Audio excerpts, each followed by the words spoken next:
নমস্কার বন্ধুরা, চলে এলাম পিঙ্কি রান্নাঘরে। তো দেখো আজকে একদম ছোট ছোট মোরলা মাছের চচ্চড়ি করে তোমাদের দেখাবো। আর এইভাবে চচ্চড়ি রান্না করলে কিন্তু অসাধারণ টেস্ট হয়। তো চলো, প্রথমে মাছগুলো আমি ভেজে নিচ্ছি, একদম লাল লাল কড়া করে মচমচে করে ভেজে নেব মাছগুলো। মাছগুলো কিন্তু খুব সুন্দর, একদম এক সাইজের সব মাছগুলো।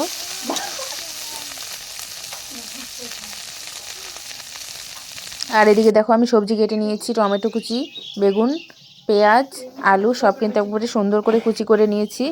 এদিকে আমি তেল দিয়ে দিলাম, তেলের মধ্যে কালো জিরে ফোড়ন দিলাম, তারপর কিন্তু পেঁয়াজ কুচানো দিয়ে দিলাম।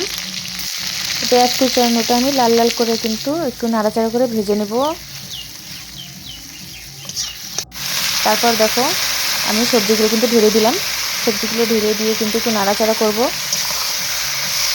নাড়াচাড়া করে তারপরে কিন্তু একটু পরেই কিন্তু আমি লবণ হলুদটা দেবো।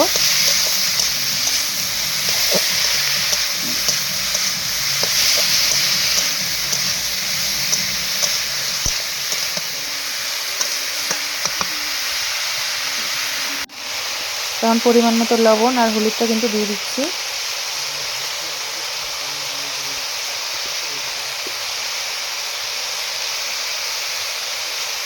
আর একটু লঙ্কার গুঁড়ো দিয়ে দিলাম ঝালের জন্য।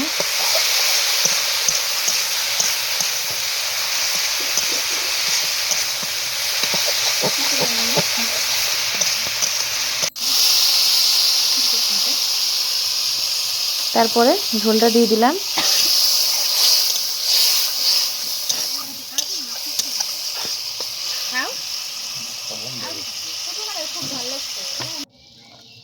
তারপর কিন্তু দেখো ওপর দিয়ে মাছগুলো দিয়ে দিলাম,